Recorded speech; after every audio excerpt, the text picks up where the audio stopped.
Alors bonsoir à tous et à toutes. Merci beaucoup de nouveau de suivre ce cours. On se trouve à Enghien, donc à la synagogue d'Enghien, au 47 rue Malville. Voilà, c'est un cours hebdomadaire. On a toujours et qu'on continuera toujours à faire ce cours ici sur place, en espérant que très bientôt on pourra tous se rejoindre ici.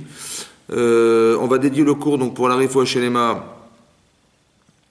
de Sarah Bat Naomi, et également pour la Refoua Shelema de Meir Ben Esther à Cohen, voilà, qui on souhaite très très prochainement une Refoua Shelema, ainsi que Avran Ben Emily Boutboul.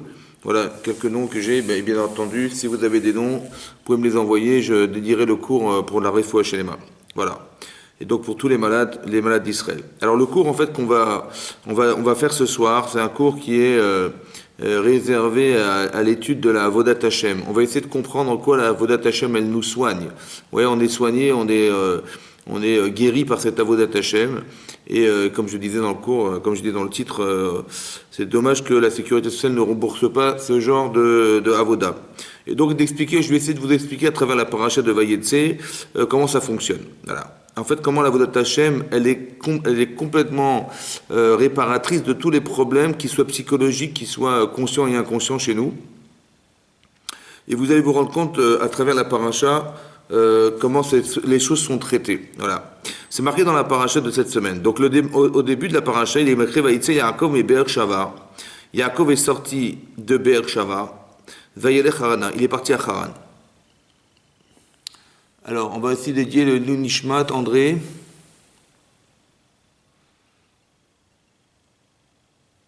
Je ne vois pas le message.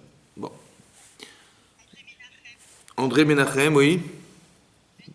Ben Yichia. Voilà. On dédie le cours aussi pour les Nishmat, André Menachem Ben Yichia. Amen. Alors, et donc je disais que Yaakov, il part de Be'er Shava et il va à Haran. Haran, c'est là où la destination qu'on lui a donnée, en fait, c'est Yaakov qui doit partir à Haran parce que ses parents lui ont dit que il était en danger de mort à la suite de l'intention qu'avait Esav de tuer Yaakov. Alors sa mère et son père lui disent, écoute, tu vas partir à Haran. Et son père notamment, Yitzhak, lui dit, tu vas partir à Haran, là où se trouve ton oncle Lavan, et là-bas tu trouveras ton épouse. Donc il sait qu'il va partir là-bas, et c'est là-bas même qu'il va trouver son épouse, et surtout pas en Eretz Kenaan, où les femmes qui s'y trouvent n'ont pas les qualités adéquates pour épouser Yaakov Avinu, qui est un homme émet. Émet, ça veut dire qu'un homme de vérité. Voilà.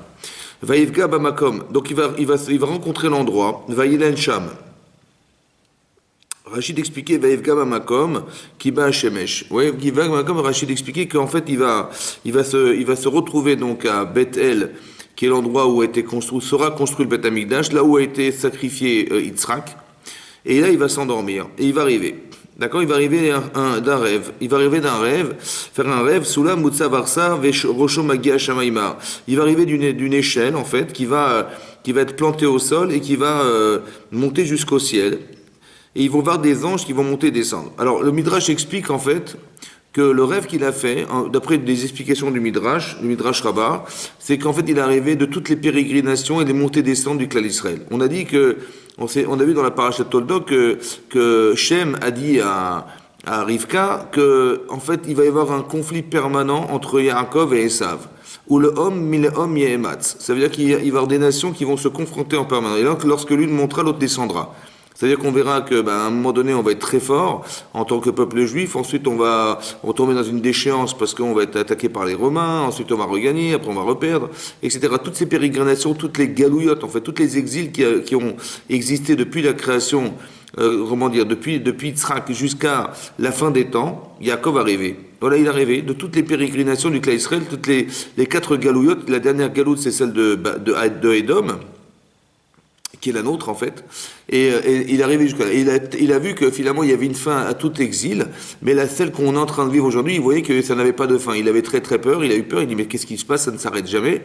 Et Hachem va lui dire un jour il y aura une fin à cet exil. Mais il ne voyait pas le bout de l'exil. C'est vrai que ça fait plus de 2000 ans déjà qu'on est en exil, et Yaakov il avait très très peur que ça ne dure pas, que ça ne puisse pas s'arrêter, que ça dure jusqu'à on ne sait pas quand.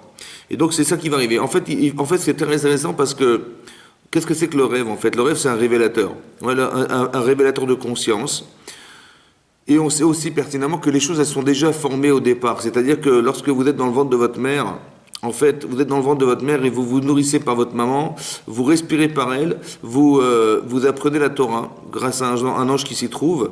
En fait, on a un air d'Alouk al-Rocho, c'est-à-dire qu'il y a une sorte de, d'après la Gemara dans Nida, qui explique que l'embryon, il a une sorte de nerf, une lumière allumée sur son crâne, sur son cerveau, et qui éclaire autour de lui, et qui lui permet de concevoir de la création du monde à la fin des temps. Il est capable de tout savoir. Et donc il a un écran géant qui est le ventre de sa mère, et il voit tout, il comprend tout, il voit tout. En fait, il y a une concentration de l'être, ouais, la véritable personne, le émet de la personne, ce qu'on essaye de découvrir chez soi en vérité en permanence tous les jours, c'est la personne concentrée dans l'embryon. Autrement dit, ça veut dire que vous avez appris toute la Torah dans le ventre de votre maman, la Torah qui nous concerne, on va dire, et c'est pour ça qu'on prie tous les jours, Veten Chelkenu Betorah Terra, qu'Hachem nous donne notre part dans la Torah, notre part elle est concentrée dans ce qu'on a pu apprendre dans le ventre de notre mère, et la personne qu'on doit atteindre, en vérité, la vraie personne qu'on doit atteindre et qu'on découvre en permanence au fur et à mesure de sa vie, c'est celle qui était la vraie personne embryonnaire qui a appris la Torah dans le ventre de sa mère. Donc on doit étudier la Torah, et on doit apprendre la Torah, et on doit vivre des expériences autour de notre vie qui vont être à la lumière de ce qu'on a appris, parce que si on a étudié, on va peut-être comprendre des mécanismes, et c'est ce que je vais essayer de faire ce soir avec vous, et ça fait partie de notre avodat Hashem. Ça veut dire qu'au fur et à mesure, on va découvrir des gens, une personne qui est soi-même, en fait, voilà. Et en fait, on ne se connaît pas complètement, c'est-à-dire on essaie de comprendre consciemment ce que nous sommes, inconsciemment, on n'en sait rien, et ce qui est à découvrir demain, on n'en sait rien non plus. C'est-à-dire que si vous avez un petit peu de recul sur les 10 ans en arrière, je veux dire pour des gens qui ont un certain âge, vous allez vous rendre compte qu'il y a 10 ans, vous n'auriez jamais imaginé une seconde qu'aujourd'hui vous êtes ce que vous êtes. C'est impossible de le découvrir. Et donc en fait, il y a une personne en soi qui est là, qui est en nous en fait, et qui est à découvrir. Cette personne qui est à découvrir, en fait, c'est celle que Hachem il voudrait nous faire découvrir. Et donc c'est ce qu'on appelle la Avodat Hachem. Alors en fait, de la même manière que tout est concentré dans le ventre de sa mère, et ensuite quand on sort du ventre de sa mère, on oublie qui on a été. Et finalement, le but de la vie, je pense, c'est d'arriver à retrouver la personne qu'on a oublié d'être. C'est celle-là qui est la vraie personne. Celle que vous connaissez aujourd'hui, vous la connaissez au présent, vous vous rappelez du passé, vous n'avez aucune idée de l'avenir. Mais cette personne qu'on doit découvrir, c'est celle qui était la nôtre, en fait, la vraie personne, c'est celle qui était la nôtre dans le ventre de notre mère un jour. C'est celle qu'on doit découvrir, c'est la personne parfaite, en fait. Et donc, de la même manière qu'il y a une potentialité dans le ventre de sa mère, de la même manière, il y a une potentialité dans le rêve. Ça veut dire qu'ici, Yaakov, il va voir, parce que Yaakov n'est pas n'importe qui, Yaakov, c'est la conclusion du travail qui a été fait par Avraham Avinu avec son épouse, de Yitzhak avec son épouse, et voilà que va naître Yaakov, et Yaakov, il doit devenir cette personne qui est la conclusion des Havot. Nous sommes des enfants d'Israël, les enfants de Yaakov Avinu. Yaakov, il a 2 prénoms. Il s'appelle une fois Yaakov, il s'appelle Israël.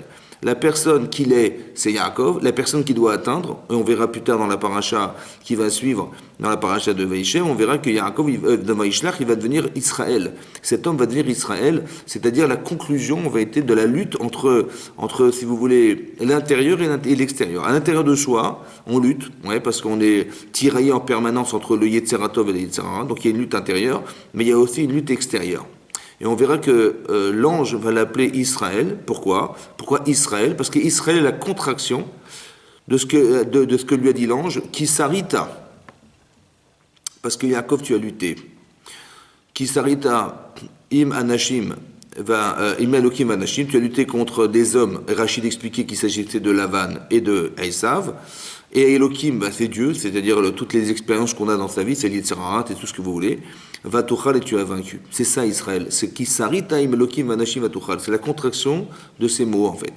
Et donc c'est ça qu'on doit atteindre un jour, c'est ce Israël qu'on doit atteindre, et ça passe par des expériences de vie. Donc pour vous dire quoi? Que tout ce que nous vivons en fait nous répare. Voilà, en fait on n'est pas parfait, on n'est pas parfait. Voilà, on a des avantages et des inconvénients, des défauts et des qualités, mais en vérité on va essayer de faire le mélange de tout ce que nous sommes, et ça c'est le travail de l'Avodat Hashem. Donc vous avez bien compris qu'on n'est pas du tout dans de la religion. Ça veut dire qu'on n'est pas en train de faire la religion n'est pas concentrée sur des actes simples à exercer, mais qu'il y a un vrai travail dedans, un travail psychologique à atteindre, un travail de conscience, un travail de repère, un travail de priorité. Voilà, c'est tout ça l'Avodat Hashem, c'est ça le service d'Akadosh Baruch Hu. Et donc d'arriver à être un homme parfait, une femme parfaite, dans les valeurs qui sont masculines, féminines, c'est tout le travail que nous devons exercer dans notre vie. Et donc, en fait, on va se réparer, parce qu'Akadosh Baruch Hu ne nous envoie pas par hasard ce qu'on appelle des épreuves, en fait, des épreuves, mais ce sont des expériences de vie qui vont nous permettre soit de mieux comprendre ce qui se passe autour de soi, autant que de mieux comprendre qui nous sommes et comment Hachem intervient dans nos vies. Voilà. Et vous allez voir que c'est fantastique, c'est extraordinaire, que le plus grand psychologue au monde, le plus grand psychanalyste au monde, le plus grand psychiatre au monde, ben c'est Akadosh Baruch Hu, d'accord? Il suffit simplement de comprendre ce qui nous arrive ou bien de l'accepter et que vous allez voir qu'on va se réparer tout seul, en fait. Et donc cette potentialité, c'est le rêve. En fait, Yaakov, il va rêver de tout ce qu'il est. Mais qu'est-ce qu'il est? Ben, il est tout le clan d'Israël. Il est tout le peuple juif en lui tout seul. Parce que c'est pour ça qu'il va avoir le privilège de voir dans ce rêve-là, il va voir tout ce qui va se passer dans l'histoire. Et il va se réveiller, d'accord? Et là, il va se réveiller et il va dire une chose étonnante. Il dit, mais je ne savais pas que cet endroit était kadosh. Je ne savais pas. Et si j'avais su, je n'aurais pas dormi. Et Rachid expliquait que s'il avait su, il n'aurait pas dormi, ça veut dire qu'il aurait été prêt à renoncer à tout ce qu'il a su. Parce que Hachem lui a fait des promesses incroyables. Il a dit, voilà, tu seras la descendance d'Abraham Israël et tu auras des enfants qui vont retourner en Israël un jour. Et je te suivrai là où tu iras. Il a promis des brachot incroyables, des bénédictions incroyables. Et cette révélation-là, elle est tellement fantastique que si on avait été à la place de Yaakov, je pense qu'on aurait été subjugué par cette révélation et incapable de pouvoir se dire quoi? De se dire que je me trouve dans un endroit aussi kadosh, dans son propre sommeil inconscient. Je ne sais pas si vous vous rendez compte. Et là, il s'est réveillé épouvanté par ce qu'il a vu, mais pas parce qu'il a vu, parce qu'il a su qu'il dormait dans un endroit. C'est comme si quelqu'un avait dormi à la synagogue. Vous avez compris? Mais là, c'est encore plus sain que la synagogue. C'est l'endroit du Beth Amikdash. Et donc, il est dans son sommeil inconscient. Et dans ce sommeil, il apprend une information incroyable. On lui dit quelle sera la vie de tes enfants, tous les exils qu'on va vivre, et toutes les promesses que lui fait Hachem. Et au lieu de dire, merci Hachem, et non, il est en train de se dire, mais qu'est-ce que je fais là? Vous comprenez? Il n'est pas conscient à ce moment-là, il est dans son sommeil. Imaginez-vous la Kedusha de Yaakov Avinu. C'est pour donner un exemple, pour vous dire le travail qu'il a dû faire pour atteindre cette conscience très forte, d'avoir eu peur d'entendre ce qu'il a entendu, et autant que de savoir où est-ce qu'il se trouve. Et là, il va se réveiller épouvanté parce qu'il sait, parce qu'il dort dans un endroit qui n'est pas respectueux, son attitude n'est pas respectueuse dans l'endroit où il se trouve. Il va se réveiller dans son sommeil inconscient. Voilà, ça c'est Yaakov Avinu. Vous avez compris? Voilà, c'est pas n'importe qui, Yaakov Avinu. Et nous, on descend de lui. Donc, on devrait être fiers d'être juif et d'être fiers de descendre de Yaakov, de ce tzaddik exceptionnel qui est Yaakov Avinu, qui a fait un travail exceptionnel de conscience pour arriver à ce niveau-là. Ok. Et donc, il a dit, donc, qu'est-ce qu'a dit Yaakov? Il a dit, si j'avais su, j'aurais préféré ne pas rêver. Si j'avais su que c'était, j'aurais préféré ne pas rêver. Ça veut dire qu'il aurait été préférable pour lui de renoncer à tout ce qu'il a su, plutôt que d'avoir négligé l'endroit où il se trouve. Je ne sais pas si vous vous rendez compte de ce que ça veut dire. C'est énorme. Qu'est-ce qui va se passer? Donc il va se lever. Et finalement, qu'est-ce qu'il va faire? À la suite de ça, il va donc partir à Haran. Donc là, il se trouve là où se trouve le mur occidental, le Kotel à Maravi. C'est là que le Beth Amikdash se trouvait. Et donc, il est à cet endroit. Et donc, il part en Turquie, à Haran. Il part là-bas, il va directement en Turquie.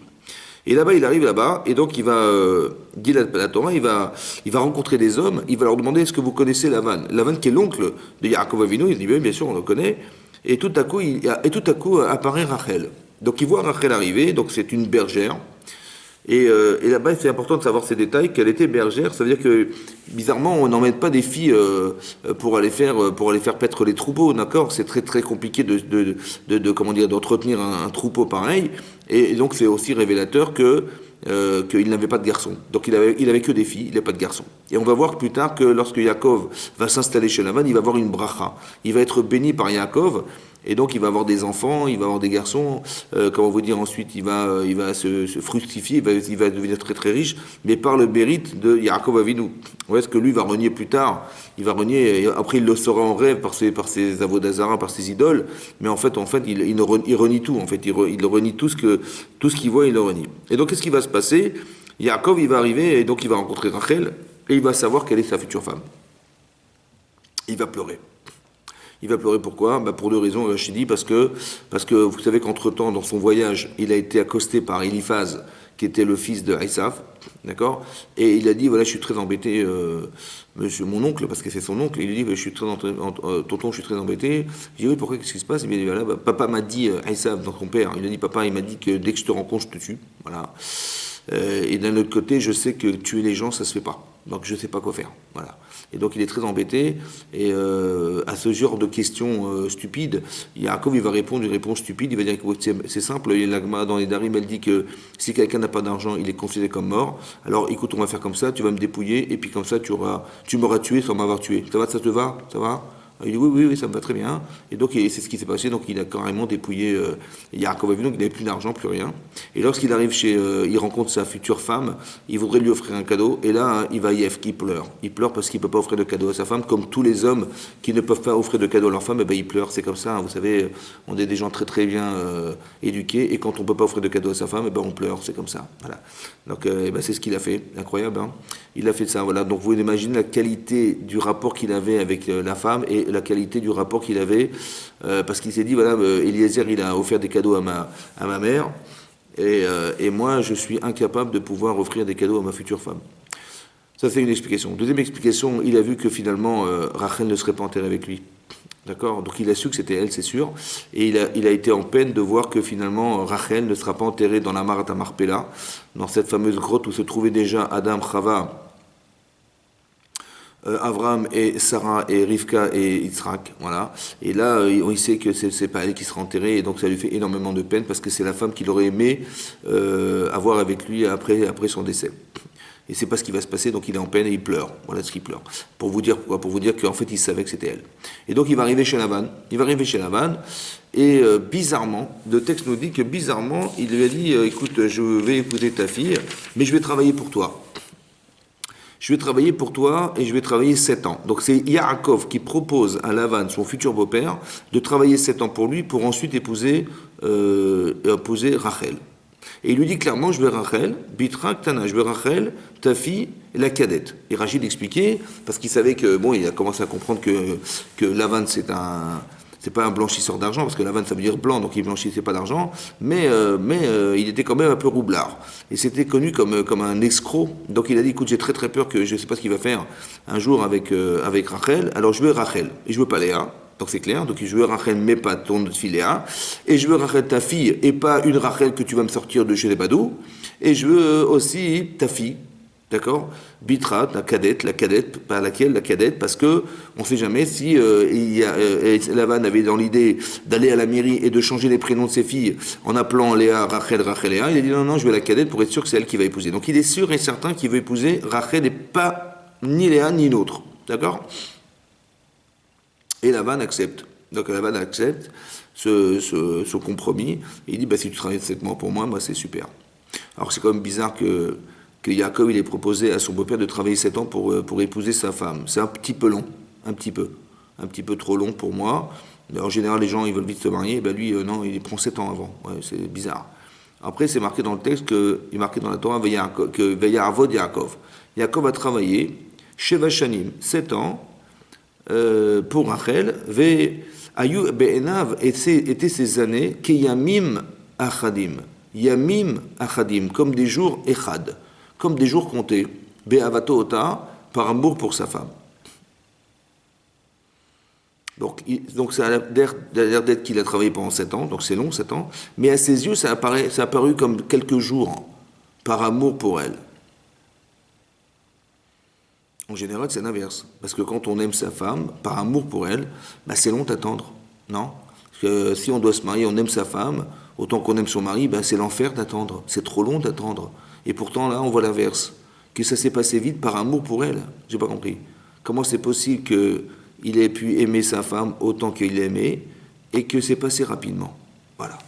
Alors j'ai l'impression que Yaakov, il n'aime pas nos femmes comme nous, on aime notre femme.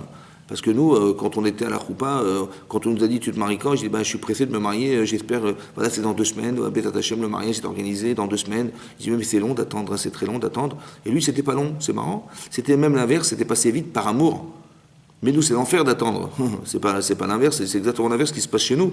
Donc comment il peut aimer sa femme et que ça passe vite? Voilà. Alors vous allez comprendre qu'il y a une façon de concevoir le mariage. C'est ça le travail en fait. Qu'est-ce qui se passe en fait? Il y a 2 façons de voir. En fait, quand vous espérez avoir quelque chose, c'est long d'attendre.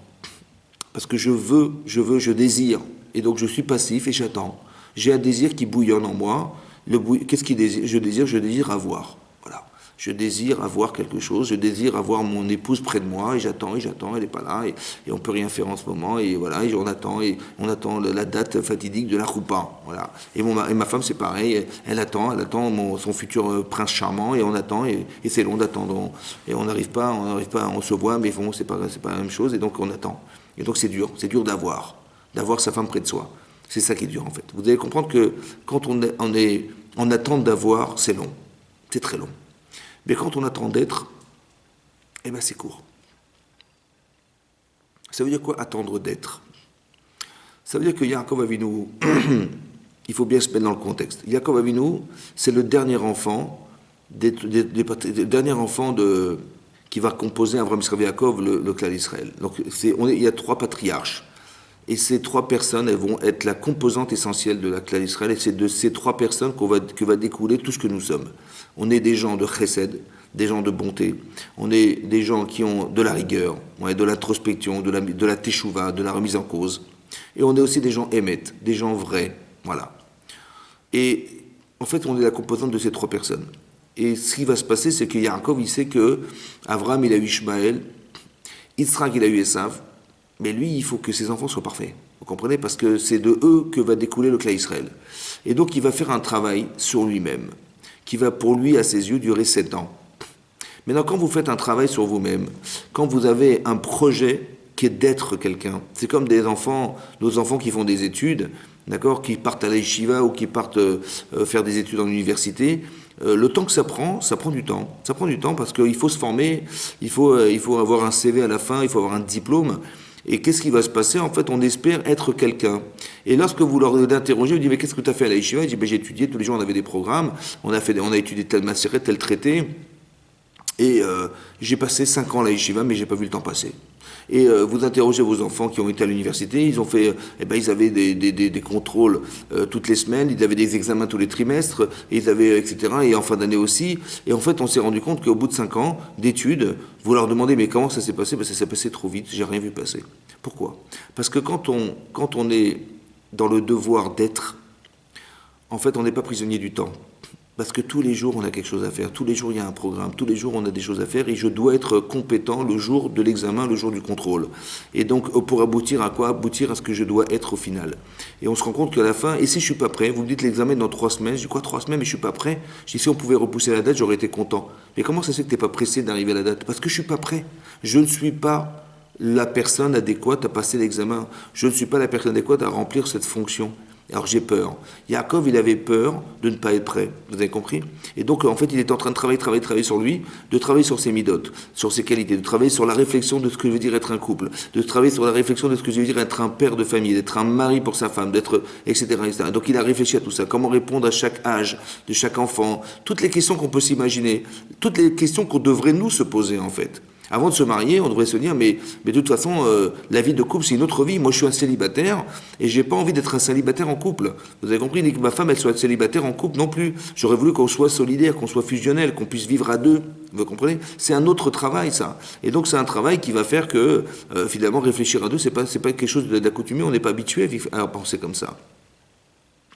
Vous avez compris ce qui se passe? Ça veut dire que nous, on est pressé d'avoir sa femme près de soi, mais après on rentre dans le monde, dans un autre monde, une autre atmosphère, et on est tout à coup on est marié, et tout à coup on a des enfants, et en fait on se débrouille sur le tas. Vous avez compris? Sur le tas, voilà, on est marié, on fait des erreurs, parce qu'on réfléchit comme des hommes et pas comme des femmes, parce qu'on réfléchit comme des adultes et pas comme des enfants, etc. On fait des erreurs. Et après les premiers enfants, malheureusement ils ont dû encaisser, et les deuxièmes, on s'est un peu arrangé, on a compris nos erreurs, et donc c'est un peu plus facile avec les deuxièmes. Mais en fait on fait tout sur le tas.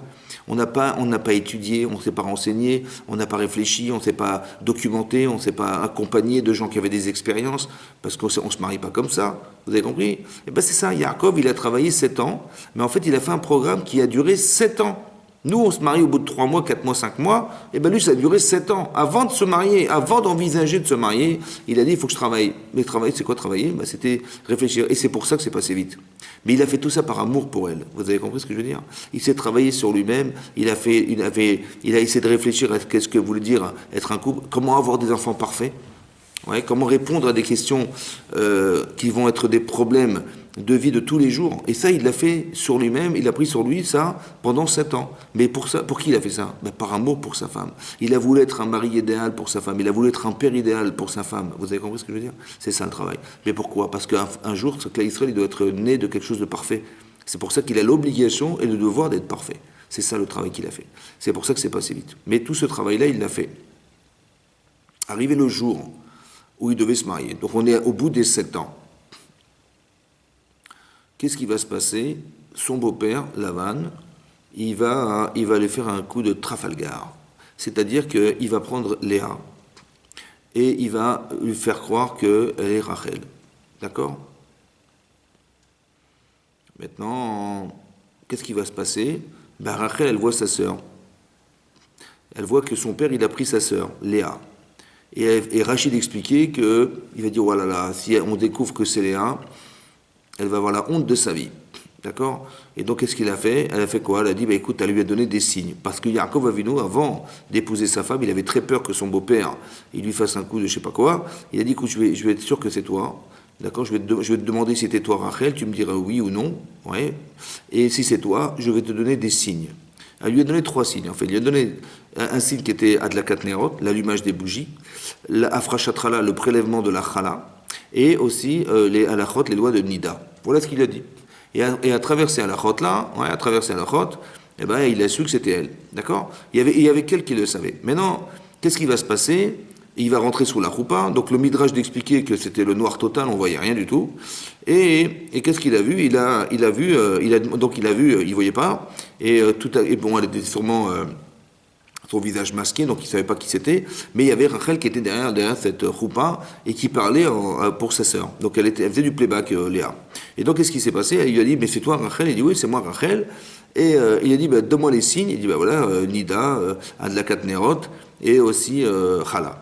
Et à travers, je vois ma maman qui est là, je lui fais un signe, je l'embrasse. Et donc, qu'est-ce qui s'est passé? Et finalement, il a épousé Léa en pensant épouser Rachel. Voilà. Le matin, il se réveille, il se rend compte que c'est Léa qui est là et c'est pas Rachel. Alors, je vous pose la question suivante. On parle d'un homme de vérité. Yaakov, c'est un Ish Emet, c'est un homme de vérité. Donc, maintenant, qu'est-ce que vous avez cru qu'il allait se passer? Je veux dire que quand Rachel, elle voit sa sœur rentrer sous la choupa, je sais pas, imaginez-vous, voilà, vous allez vous marier, vous êtes une jeune femme, et vous attendez depuis 7 ans d'épouser votre prince charmant. 7 ans, c'est énorme, énormissime. Et le plus beau jour de votre vie, c'est celui-là, c'est ce jour où vous avez retrouvé, vous, en tant que jeune femme, sous la choupa avec votre futur mari, que vous attendez depuis 7 ans, et vous voyez votre papa, ouais, il prend votre sœur, il la met sous la choupa. Voilà, c'est ça qui se passe. Qu'est-ce que vous faites? Ben moi je vois ça, je fais un scandale, hein. Je fais un scandale, je m'énerve, je me dis mais qu'est-ce que ça veut dire, mais c'est quoi cette histoire, mais jamais de la vie, mais c'est moi il veut épouser Yaakov, il veut épouser Rachel, il veut pas épouser Léa, j'aurais fait un scandale, voilà ce que j'aurais fait. Et elle, bizarrement, elle fait pas de scandale. Bizarre. À part ça, hein, je voudrais comprendre quelle est l'attitude de Léa. Papa il est gentil, mais Yaakov il veut épouser Rachel, il veut pas épouser Léa. Donc qu'est-ce qu'elle a à faire sous la choupa? On ne comprend pas comment elle a pu accepter une chose pareille. Comment Léa, elle accepte le trafic qu'est en train de faire Lavan pour essayer de l'introduire dans le couple de Yaakov alors qu'il n'aime pas, il ne veut pas épouser Léa, il veut épouser Rachel, lui, il n'a rien à voir avec cette femme. D'accord? Donc comment elle s'introduit, elle, dans ce couple-là? Je ne comprends pas. Et troisièmement, qu'est-ce que Rachel espérait, quoi? En trompant son futur mari, bah, c'est un acte de trahison. Donc, je sais pas, je me mets à la place de Yaakov Avinu, il est trahi par la femme qu'il aime, parce qu'il lui a donné des signes, et finalement, elle a donné ça à sa sœur. Mais elle a évité la honte Rachel de Léa sous la choupa, mais la honte qu'elle va avoir, elle, après le mariage, mais c'est catastrophique. D'accord? Alors quand vous voyez ça, qu'est-ce que vous faites? Pour quelqu'un de Hémet, je sais pas, Yaakov, il est vrai, il est juste. Donc quand il va aller voir Rachel, il dit mais qu'est-ce que tu as été faire? J'ai pas compris. Dans mon dos, tu m'as fait ça dans mon dos, mais et elle va dire mais je vais tout expliquer, mon chéri. Je vais tout expliquer, mais t'as rien à expliquer du tout. C'est fini, on arrête là. Évidemment que c'est comme ça, d'accord? Donc comment ça se vit ça? Vous avez compris? A priori, il y a quelque chose à comprendre de profond derrière tout ça. Mais ça fait partie de la Avodat Hashem. C'est ce que j'appelle la Avodat Hashem. C'est-à-dire qu'il faut comprendre que derrière ce que vous vivez, il y a un travail à faire sur des événements qu'on vit. Mais non, Yaakov, il vit un événement qui est très compliqué, en fait, sur le plan émotionnel. C'est très, très difficile d'arriver à être lucide dans cette situation. Qu'est-ce que vous faites dans cette situation? Maintenant, comment je le traduis? Alors, j'ai deux façons de voir. Soit je me dis, voilà, la Baruch Hashem, que je ne l'ai pas épousée. Voilà, son père, c'est un fou. Il a voulu mettre sa fille, il m'a voulu mettre Léa. Elle, Rachel, que j'aime, je me rends compte qu'elle m'a trahi. D'accord? Heureusement que je ne suis pas rentré dans cette famille, Baruch Hashem, que ça s'est passé comme ça et je ne me suis pas marié et je m'en vais. Voilà, comme ça je peux le traduire. Je dis, Baruch Hashem, Dieu il m'a épargné d'un problème énormissime parce que je me rends compte que la famille, le père, c'est un truand, c'est un escroc. Ben, les filles, c'est pareil. L'autre, elle rentre dans mon couple, je ne l'aime pas. Et l'autre que j'aime, elle m'a carrément trahi en donnant les signes à sa sœur. Donc je lui dis, voilà, ben, grâce à Dieu, je suis pas rentré dans cette famille, Baruch Hashem, merci Hashem, et je me sauve. D'accord? Et si elle veut m'expliquer quoi que ce soit, je dis, écoute, il n'y a rien à faire, tu peux garder tes petits cadeaux, je m'en vais. Il n'y a rien à expliquer, je ne peux plus te supporter. Voilà ce que j'aurais fait. Ou alors je me dis, tiens, c'est quand même bizarre, parce que là, il y a un Yetzer Hara énormissime quand même. Parce que là, manifestement, le Yetzer Hara, il s'acharne. C'est-à-dire entre son beau-père qu'il a escroqué, sa sœur, la sœur de Rachel qui vient et qui rentre là, on ne sait même pas ce qu'elle fait là, et comment elle s'appelle, et Rachel, qu'il a carrément trahi. D'accord? Voilà. Donc je me dis, ben, il y a un très grand Yetzer Hara. Est-ce que quelque part, ce Yetzer Hara n'est pas un révélateur que finalement, on voudrait m'empêcher d'atteindre quelque chose? Vous avez compris? Partez du principe que, dans l'Avodat Hashem, que dès que le Yetzer Hara s'acharne fortement, c'est là qu'on doit faire des choix. Avant, il n'y a pas de choix. Vous avez compris, quand vous n'avez pas de Yetzer Hara, il n'y a pas de choix à faire, puisqu'il n'y a pas d'enjeu, il n'y a pas de contradiction, il n'y a pas d'opposition, il n'y a rien. Donc, c'est-à-dire que ma vie, elle est terne dès l'instant où il n'y a pas de Yetzer Hara dedans. C'est pour ça que, dès l'instant où ça chauffe, ouais, il y a du Yetzer Hara qui s'acharne, ça veut dire qu'on est proche de quelque chose de très très fort qu'on voudrait nous empêcher d'atteindre. Ça, c'est un principe de base qu'il faut comprendre. Donc, quelque part, je ne sais pas quoi faire. D'un côté, je me dis, bah, grâce à Dieu, je ne l'ai pas épousée parce que, vu la situation, comme elle s'est comportée, pour moi, c'était insupportable dans mon dos. Et d'un autre côté, je me dis, mais peut-être que c'est du Yetzer Hara qui voudrait m'empêcher d'atteindre quelque chose. Je ne sais pas. Vous avez compris? Alors, le cours, en fait, il va porter sur ça, de comprendre en quoi ce que nous vivons vient nous réparer quelque chose. Alors, vous avez compris le problème. Vous avez compris que c'est très compliqué de choisir. Dans ces cas-là, c'est très compliqué de choisir. Donc, sur le plan émotionnel, c'est une trahison amoureuse. C'est très, très dur. Comment ça va se solutionner? Alors je me suis dit la chose suivante.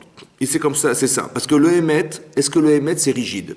La vérité, est-ce qu'elle est rigide? Alors, sur le plan de la rigueur, je me serais dit, moi, je dis, écoute, une femme qui me fait un coup pareil dans mon dos, même pas en rêve, je l'épouse, d'accord? Parce que je suis un homme droit. Et là, on est carrément dans un mensonge. Voilà. Comme ça, j'aurais traduit ça.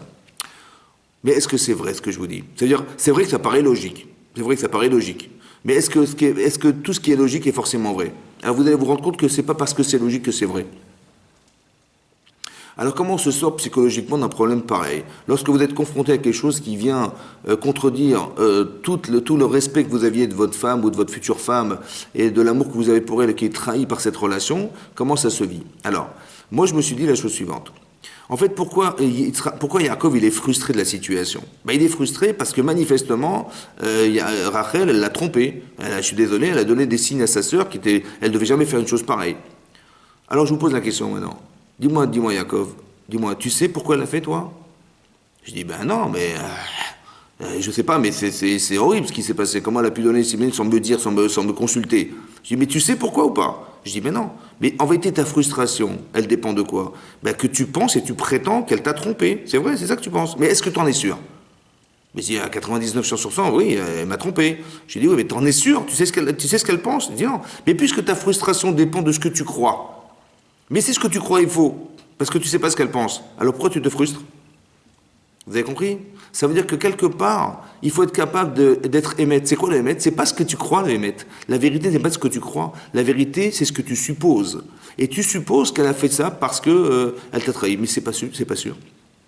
Alors qu'est-ce que tu vas faire? Tu vas dire, puisque tout est suspendu à ce que je ne sais pas, alors je vais l'interroger. Vous avez compris?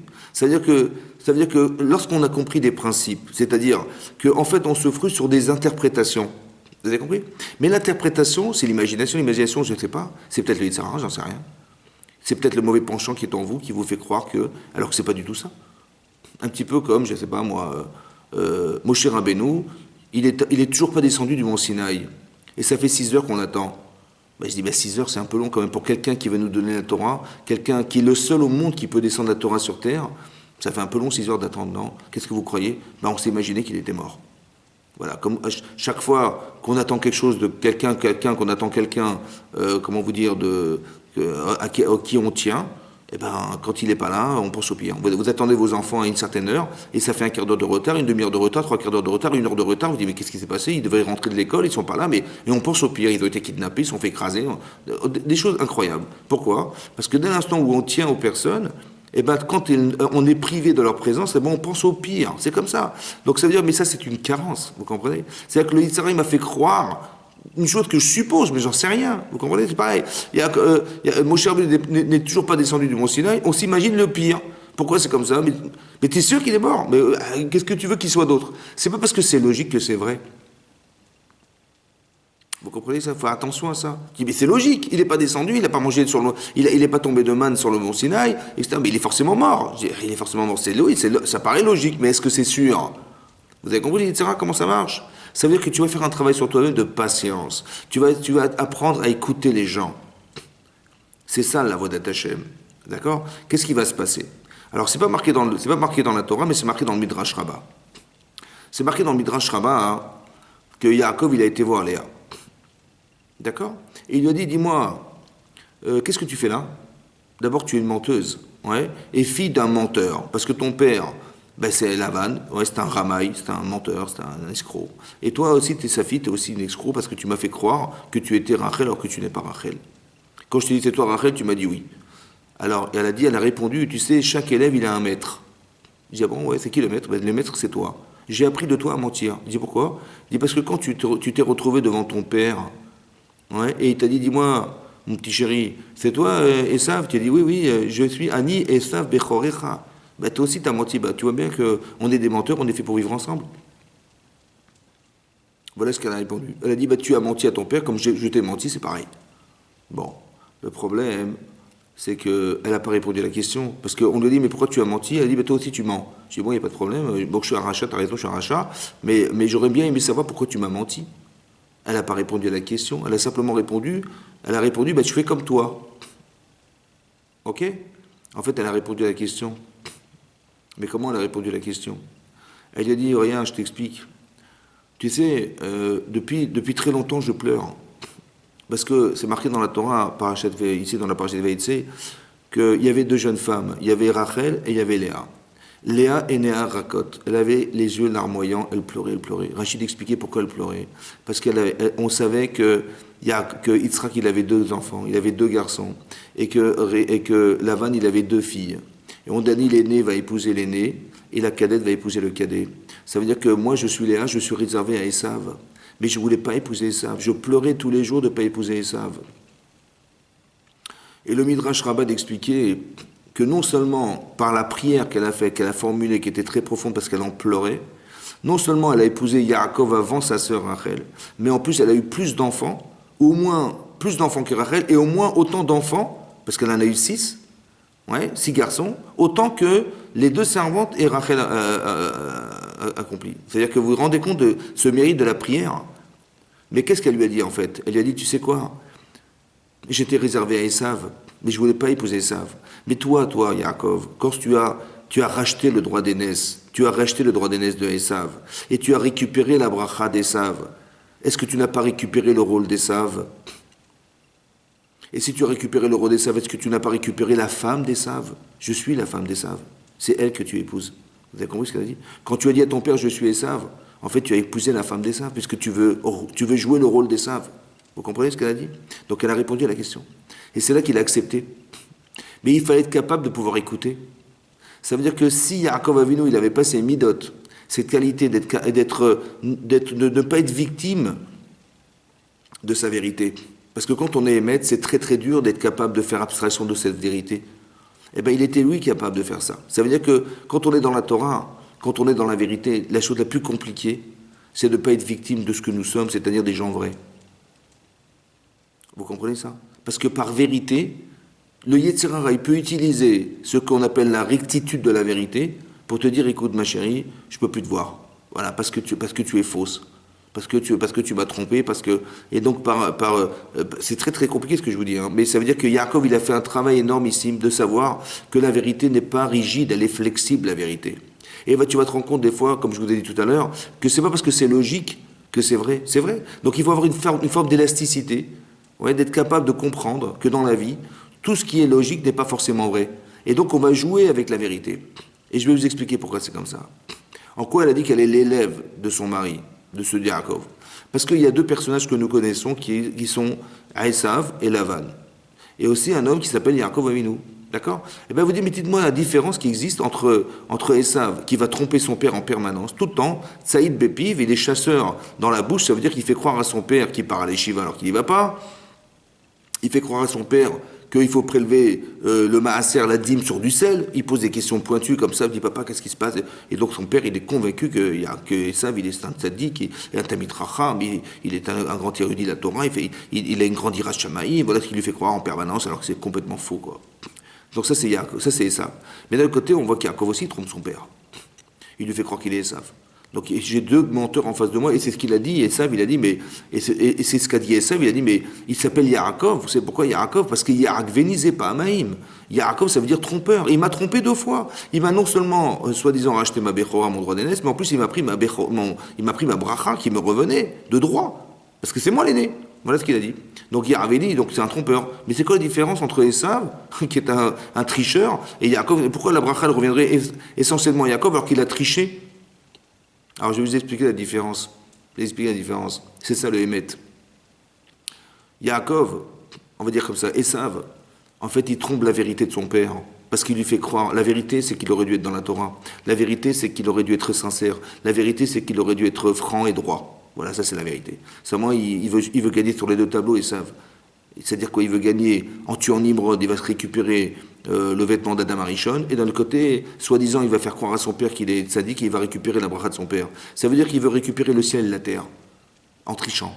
Mais ça ne marche pas, en fait. Parce que quand tu triches, quand tu mens à la vérité, alors ça n'aboutira jamais. Ça n'a pas d'avenir. Par contre, Yaakov, il va mentir à quelqu'un qui s'est trompé. Il va mentir à celui qui s'est trompé. C'est-à-dire que Yitzhak, il est convaincu que la bracha elle revient à Esav, mais malheureusement il s'est trompé. Alors est-ce que j'ai le droit de tromper quelqu'un qui s'est trompé? Vous avez compris? Ça veut dire de le ramener à la vérité comment vous dire, en slalomant derrière pour essayer de récupérer la vraie personne. Parce qu'en vérité, mon père il s'est trompé, qu'est-ce que je peux y faire? Alors je vais le tromper, non pas parce que Chazvé Shalom, Yaakov il voulait tromper son père, c'est pour arriver à ce que son père il arrive à faire que la vérité elle ressorte. C'est-à-dire que finalement, ce que ne savait pas Yitzhak, c'est que Yaakov il avait racheté la Bechora de son frère. Et il ne savait pas non plus que c'était à lui que revenait la bracha puisqu'il avait racheté la Bechora. Il s'en rend compte quand son frère il dit, quand son frère va dire, mais il va pleurer, il va dire, mais Yaakov il m'a trompé 2 fois. Et Rachid ramène ça. Rachid ramène, il dit, mais Yitzhak lui dit, mais qu'est-ce qu'il a pu te faire ton frère pour que tu pleures à ce point? Il dit, il m'a racheté mon droit d'aînesse et maintenant il vient prendre ma bracha. Il dit, quoi? Il t'a pris le droit d'aînesse? Ah, Baruch Hashem, je croyais que c'était toi le né. Finalement, si tu as vendu ton droit d'aînesse, j'ai bien compris que c'était Hashem qui a organisé ça. Et Min Hashamaim, je devais donner la bracha à Yaakov parce qu'il t'avait racheté, ce que je ne savais pas. Il ne savait pas non plus que sa femme lui avait jamais dit, que Shem avait dit que Rav Ya'avod Saïr, c'est-à-dire que l'aîné va servir le cadet, le plus jeune. Et ça, il ne le savait pas non plus. Que le plus jeune, c'est celui qui est né en 2e, c'est-à-dire Yaakov Avinu. Et ça, il ne le savait pas non plus. C'est-à-dire qu'il se rend compte que finalement, en pensant qu'il a pu se tromper, et c'était très très grave, il s'est rendu compte que Min Hashamaim, il avait été trompé parce qu'il s'est trompé. Vous avez compris? Cette flexibilité, il l'avait. C'est pour ça qu'il a dit Gam Baruchier. Ce que Esav n'est incapable de faire. Vous avez compris? Parce qu'Esav, il sait pertinemment qu'il a vendu son droit d'aînesse. Il le sait pertinemment. Donc c'est vrai qu'il est né numéro 1, mais il n'est plus l'aîné puisqu'il a perdu la valeur de l'aîné. Il a vendu son droit d'aînesse. La doucha qu'il y avait dans le fait d'être un aîné, il l'a perdu, il l'a vendu. Donc il n'est pas l'aîné. Donc qu'est-ce qu'il va prétendre alors la bracha alors qu'il n'est pas méritant de la recevoir? C'est ça ce que j'appelle un trafic. C'est ça qui s'arrange avec la vérité. Vous avez compris? On ne s'arrange pas avec la vérité, on accepte la vérité. Ça veut dire que on pourrait croire que Yaakov est un menteur, en fait il va rétablir la vérité. Vous comprenez la différence? Yesav il va mentir au vrai et Yaakov il va mentir au faux. Vous avez compris la différence? Mais ça il faut être capable d'accepter ça. C'est très très difficile d'être vrai tout en sachant qu'on va tromper les gens, mais en fait je trompe les gens à l'extérieur, mais de l'intérieur, non. C'est très important que vous l'entendiez, ça. Et ça, c'est ça qui est marqué dans la paracha. Il y a un travail démentiel d'être capable de pouvoir se retenir, de retenir des pulsions, parce que c'est vrai que c'est des pulsions, mais qui sont alimentées manifestement par des raisons. Ça veut dire qu'on peut être très amoureux de sa femme, et puis en fait, et on a l'impression qu'on a été trompé quelque part, et cette trahison-là, elle peut être effroyable, alors qu'on n'a pas l'explication de la trahison. C'est un peu ce que je veux vous dire. Et donc lui, Yaakov, il est capable de se maîtriser. C'est-à-dire de dire, écoute, je ne sais pas, je vais me calmer. Pourquoi? Parce que si ce que je ressens est tributaire de ce que j'ai compris, c'est possible que je n'ai pas bien compris. Alors je vais essayer d'écouter la personne. Vous avez compris? Ça veut dire que quelque part, ce qui arrive à Yaakov, ça l'a soigné. Vous avez compris ce que je veux dire? Que quand le sujet, c'est d'expliquer que la Avodat Hashem nous soigne, ça veut dire qu'il peut être malade de ce qui lui arrive, mais en vérité, il se rend compte finalement que tout ce qui nous arrive a été réfléchi. Parce que je vais vous dire autrement, et ça c'est important que vous l'entendiez. Quand il vous arrive quelque chose, ça a été réfléchi par Hashem. C'est sûr et certain à 150%. Donc tout ce qui m'arrive, en fait, ça a été réfléchi par Hachem. L'événement que Yaakov subit, voilà, ça veut dire que finalement, Rachel, elle va donner des signes à sa sœur elle se trouve sous la roupa.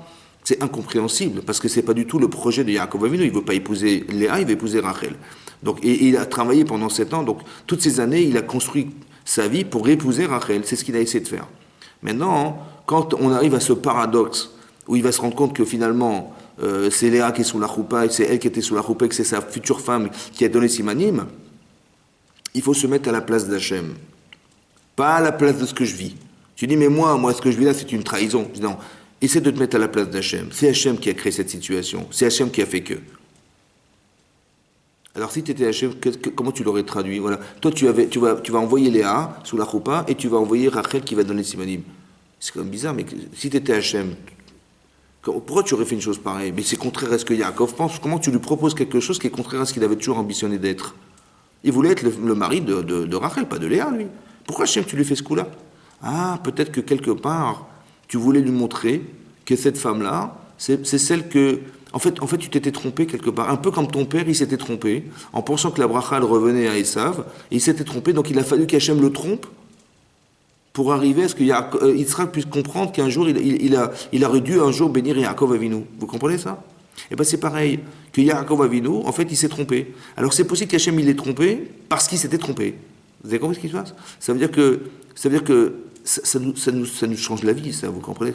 C'est-à-dire qu'on est capable de voir, à travers ce que nous vivons, des choses qui paraissent logiquement contraires à nos besoins personnels, à nos ambitions personnelles, mais on se rend compte qu'en fait, que Hachem, il avait décidé autrement. Essaie d'accepter que c'était autrement. C'était pas comme on avait cru. D'accord? Et peut-être que ce qu'on a cru, en fait, ça n'avait pas d'avenir. Parce que moi, j'ai pensé que je devais épouser Rachel. En fait, l'avenir, il va pas être comme j'avais imaginé être. J'accepte que mon avenir, il va être différent. Et je dois épouser cette femme et je vais aussi épouser Léa. Vous avez compris? C'est ça qui va se passer. Donc, ça veut dire qu'on doit accepter, et c'est ça qui nous transforme, en fait, que d'accepter de vivre un événement. Et d'accepter de vivre cet événement, c'est différent que de le refuser. Parce que quand je me plains de ce qui m'arrive, en fait, par extrapolation, je me plains du choix d'Hachem. C'est ça qu'il faut comprendre. C'est ça qui est grave. Tu dis, mais comment tu oses te plaindre? Mais c'est Hachem qui... Tu crois en Dieu, d'accord? De croire en Dieu, c'est pas croire qu'il est dans le ciel. C'est de croire que tout ce qui t'arrive a été pensé par Hachem. C'est ça, la Emouna. C'est pas de dire, bah oui, je crois en Dieu, donc il est dans le ciel, et puis un jour on va se retrouver à 120 ans, et donc je crois en Dieu, je vais faire la prière tous les matins, et je me mets de filer parce que Dieu existe. Non, c'est vrai, mais il y a aussi une autre façon de concevoir Hachem. C'est de savoir que tout ce qui t'arrive a été réfléchi par Hachem. Est-ce que tu acceptes ce que tu dois vivre? Voilà. Et sache que si tu le refuses, tu vas te rendre malade de ce que tu vas vivre. Et si tu l'acceptes, tu vas te soigner de ce que tu avais manqué d'être. C'est ça, ça veut dire. Ensuite, c'est marqué, dans la Torah, c'est marqué la chose suivante. Donc finalement, il va accepter d'épouser Léa. Et il a compris qu'il avait eu tort de croire que la seule femme qu'il devait épouser, c'était Rachel. Et il s'avère qu'il va épouser Léa. Pourquoi? Parce qu'ayant pris en charge d'être le Bechor, c'est-à-dire d'avoir acheté la Bechora de son frère Esav, et d'avoir pris la bracha de Esav, son frère, alors il est devenu, entre guillemets, il est devenu Yaakov Esav. Il y a un vrai Esav et un faux Esav. Le faux Esav, c'est celui que Esav il a accepté d'être, et le vrai Esav, c'est celui qu'il aurait dû être. Et c'est cet homme-là que Yaakov il a pris en charge, d'être le vrai. D'accord? Donc Yaakov, il est Yaakov Esav, en fait. Ça peut expliquer pourquoi il s'est déguisé. Pourquoi il s'est déguisé? Parce que c'est pas lui, en fait. Il aspire à devenir cet homme, en fait. Mais quelque part, il est tiraillé entre le fait d'être Yaakov, Yoshev Ohalim, d'accord, quelqu'un qui va s'asseoir dans la tente, c'est un intellectuel, et d'un côté, il doit être un homme des champs. Et vous allez comprendre qu'ayant pris à charge d'être Esav, il va vivre la vie d'Esav. C'est pour ça qu'il va être obligé de partir chez Lavan. Il va être obligé de partir chez Lavan, ça veut dire qu'il va être obligé de faire un autre travail qui n'était pas celui qu'il devait faire. Sa Avodat Hashem, elle n'était pas concentrée du tout sur le fait de sortir de chez lui. Il aurait dû être un Tamid Racham, qui n'a que d'autres préoccupations que de connaître la Torah et de pouvoir comprendre Hashem au plus profond de son étude. Mais c'est pas ça qui va se passer. Il va sortir de chez lui. Il va yetse, il va sortir. Yaakov. Il va sortir, il va retrouver Lavan, il va retrouver l'homme le plus grand truand du monde. Ça veut dire que Yaakov Avinu, avant d'aller chez Lavan, il a étudié pendant 14 ans la yeshiva de Shem Ve'ever. Et tout à coup, donc c'est un homme de vérité, il a pour beau-père le plus grand trafiquant du monde, le plus grand escroc du monde. C'est incroyable. Il va falloir s'arranger pour rester vrai dans un monde de sheker, un monde de mensonges et de trahison permanente. Vous comprenez? Comment tu vas t'arranger pour rester vrai dans un monde de truands? Vous avez compris ce qui se passe? C'est un peu ce qui se passe là. Ça veut dire que ta vérité, elle est dans les livres. Mais ça ne m'intéresse pas ce qui est marqué dans le livre. Je veux que tu sois l'homme de vérité. Alors je vais te confronter à ce que tu vas vivre et c'est ça qui va soigner ta vie. Vous avez compris ce que ça veut dire? Ça veut dire que pour être vrai, ça ne suffit pas de l'avoir lu, il faut l'être. Et pour l'être, il faut te le confronter. Comment tu vas rester vrai avec un beau-père pareil? Comment tu vas rester vrai avec une jeune femme qui va faire croire que finalement elle a donné les semaines à sa sœur? Vous comprenez que c'est insupportable. Autant que, imaginez-vous, les midotes, les qualités humaines qu'elle devait avoir Rachel, pour savoir que, voilà, son père, il va prendre sa sœur pour la mettre sous la choupa, d'accord? Et elle va voir ça, et elle va rester saine. Elle va rester la femme qui va pouvoir accepter une chose pareille. Mais moi, je sais pas, on aurait fait un scandale, évidemment. Comment ça fait qu'elle arrive à voir ça de façon sereine? Et même pire que ça, elle va lui donner les semaines à sa sœur. Mais tu sais ce que tu donnes, en vérité? Tu donnes pas un futur mari à ta sœur. Tu donnes ce qui va construire le clan d'Israël à ta sœur. Et toi, tu vas être de côté, toi. Tu as compris? Elle dit, mais ma sœur, elle est exceptionnelle. Peut-être qu'en vérité, écoutez-moi bien, quand elle voit ça, si je me rebelle, peut-être que je me rebelle contre Hachem. Parce que je sais pertinemment que rien ne peut se faire sans Hachem. Donc si Lavan, son père, il prend Léa, ça veut dire qu'Hachem, il a décidé que c'était pas moi. Vous avez compris ça? C'est énormissime. Ça veut dire que quand tu te mets à la place d'Hachem, tu vis une autre vie. La vie de celui de celui que Hachem il te propose de vivre et pas celle que tu croyais vivre. Ça n'a rien à voir. Parce qu'elle dit, mais moi, ma vie, elle est toute faite. Je vais épouser Yaakov et c'est terminé. Non, c'est pas comme ça qu'Hachem, il a pensé. Mais comment tu le sais? Je vois bien qu'Hachem, il a envoyé Lavan pour donner ma sœur à mon mari sous la choupa. Donc peut-être qu'Hachem, il a choisi ma sœur et pas moi. Et j'accepte. Vous imaginez quel midote il faut avoir pour faire abstraction de 7 ans d'attente et que c'est de préparer à ce mariage et de voir que le plus beau jour de sa vie, il est devant elle et elle voit sa sœur rentrer et elle pense à sa sœur, elle ne pense pas à elle. C'est de ces gens-là qu'on descend, vous comprenez ou pas? C'est de ces gens-là qu'on descend. Que si aujourd'hui on a une capacité de maîtrise de soi, on a une capacité à ne pas tomber sous l'impulsion de ce qu'on voit ou de ce qu'on ressent, c'est-à-dire qu'on est à l'intérieur, on pourrait bouillonner de ça et on voit qu'on est capable de contrôler. On est capable de contrôler ce genre de situation. C'est-à-dire que l'Yetzer Hara, si elle avait fait un scandale, elle aurait eu tort. Vous avez compris ce que ça veut dire, ça? Elle aurait eu tort de faire un scandale. Parce que de faire un scandale, c'est de se rebeller contre Hachem. Alors elle a dit, peut-être que je me trompe, alors je ne veux pas rentrer là-dedans. Elle a dit, je donne les simanim. Et si je dois l'épouser, je l'épouserai de toute façon. On ne perd jamais. Vous avez compris? Nous, on croit qu'on a perdu. En fait, on n'a pas perdu. C'est comme des gens qui font, je sais pas moi, des gens qui font de l'escroquerie. Voilà, ils gagnent beaucoup d'argent en volant les autres. Je dis, en fait, c'est dommage, parce qu'on ne peut pas réussir quelque chose par la Havera.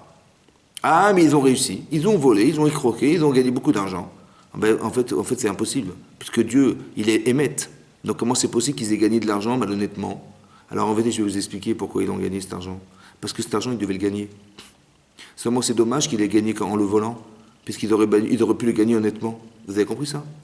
C'est dommage qu'ils l'aient gagné, ils l'ont gagné en le volant, alors qu'ils auraient pu le gagner honnêtement. Et eux, ils ont cru que si on était honnête, on n'aurait rien gagné, et c'est parce qu'on est malhonnête qu'on a gagné. Vous avez compris ça? Voilà.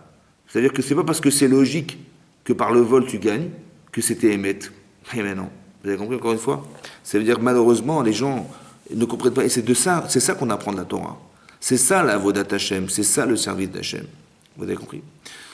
Et donc Yaakov, qu'est-ce qui va se passer? Donc il va finalement épouser Rachel et Léa. En fait, il a deux femmes. Mais c'est marqué dans le texte, Vayehav Yaakov et Rachel Miléa. En français, ça se traduit par Yaakov aimait plus Rachel que Léa. D'un côté, ça paraît logique, parce que la femme qu'il espérait épouser, c'est Rachel, et celle qui s'est sentie obligée d'épouser, entre guillemets, c'est Léa. Donc c'est normal qu'il y ait, entre guillemets, un désamour entre les deux femmes. Bon. Mais dans la Torah, c'est marqué, Vayar Hashem. Il a vu Hashem, Kisnu à Léa, qu'elle était haïe, Léa. Vaïftar et Drachma, donc il a ouvert sa matrice, vers Rachel Akara. Et Rachel était stérile. Vaïftach et Rachma, s'il a ouvert sa matrice, ça veut dire qu'elle était stérile. Et donc Yaakov, il a ouvert la matrice de Léa. Elle était stérile. Elle n'était pas censée avoir des enfants. Et Hachem, il a fait ça. D'accord? Maintenant, Hachem, il a vu de la haine. Mais il n'y a pas de haine.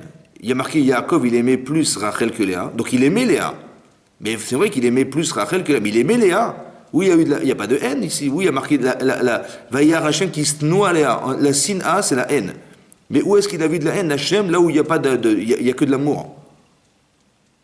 Alors le Or HaChaim Akadosh, il explique deux choses.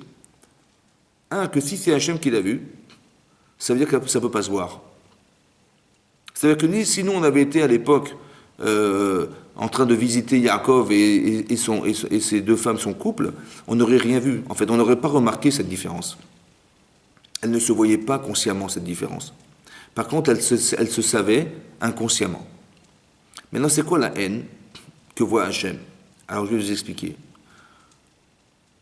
Ce que la Torah traduit par de la haine que voit Hachem, c'est ce qui va alimenter le manque d'amour.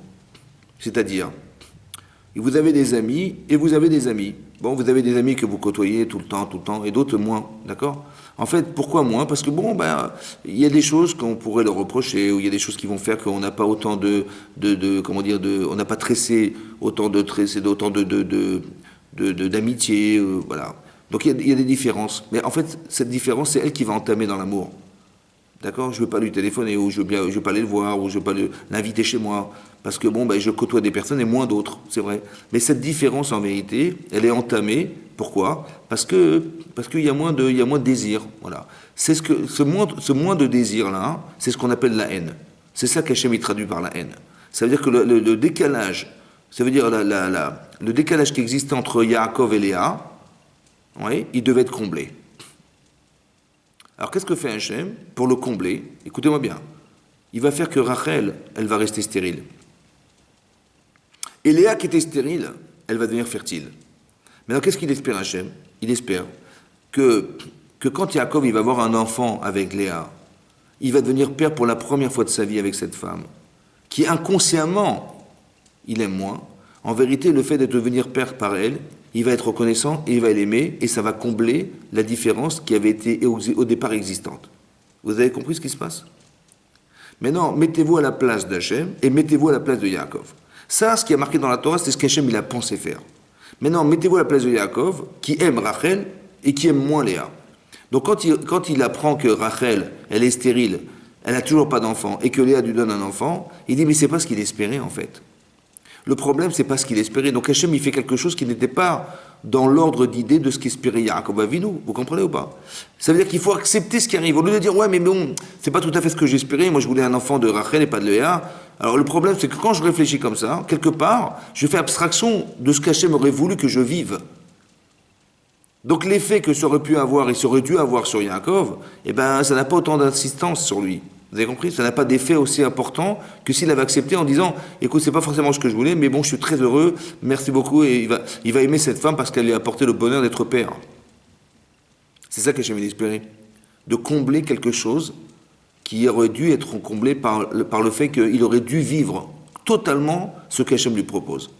Manifestement, ça ne s'est pas passé comme ça. Pourquoi c'est pas comme ça? Parce que Yaakov, il va avoir un enfant avec Rachel. Le premier enfant qu'il va avoir, elle va l'appeler Réhouven. La Torah nous dit, Réhouven, c'est quoi Réhouven? La Torah dit, elle l'a appelé, elle, Réhouven, Vayar Hashem Be'oni. Hashem, il a vu ma souffrance, mon humiliation. Elle appelait son enfant au nom de l'humiliation de couple qu'elle avait, en fait. Elle a eu un deuxième enfant qu'elle a appelé Shimon. C'est quoi Shimon? Elle a dit, j'appelle mon fils Shimon, Shama Hachem. Il a entendu Hachem qui snou anochi, que j'étais haï par mon mari. Troisième enfant, elle a appelé Lévi. Pourquoi Lévi? Ou là, il n'y a pas âme. Peut-être cette fois-ci, il avait Ishi, mon mari va m'accompagner, parce que je lui ai donné 3 enfants. Elles étaient 4 femmes, il y avait 12 enfants possibles, elles étaient prophétesses. Et Rachid expliquait qu'elles étaient prophétesses. Elle savait qu'elle devait engendrer 12 enfants, 4 femmes, 12 enfants, donc 3 fois 4, 12. Elle a dit, j'ai rempli mon rôle de femme. Légitimement, on devait avoir 3 enfants chacune. J'ai donné 3 enfants à mon mari. J'espère que par ce biais-là, j'ai comblé sa vie, parce que je suis la première femme qui lui a donné 3 enfants, et j'ai fait mon lot d'enfants. J'espère que mon mari va m'accompagner. Vous avez compris ce qui est marqué? Maintenant, depuis quand une femme, elle appelle ses enfants au nom de sa souffrance de couple? Elle appelait Reuven parce que Hachem il a vu ma souffrance. Elle appelait Shimon parce qu'Hachem il a vu que j'étais haï. Elle appelait Lévi parce que j'espère dorénavant que mon mari va m'accompagner. Mais depuis quand on appelle ses enfants au nom de sa souffrance de couple? Vous avez compris? C'est bizarre. Et Rachid dit là-bas, une autre explication du Midrash. Rachid dit, pourquoi elle appelait Reuven? Reuven, regardez mon fils. Regardez mon fils, comme il est différent de mon beau-frère Esav. Voilà ce qu'elle a pensé dire. En disant, tu vois, Esav, il a vendu son droit d'aînesse. Et malgré qu'il ait vendu son droit d'aînesse, il a voulu assassiner son frère. Alors que, en ayant vendu son droit d'aînesse, il aurait dû reconnaître que la bracha, qui a été entérinée par le fait d'être Bechor, elle ne revenait pas, puisqu'il a vendu. Et quand bien même, il voulait tuer son frère.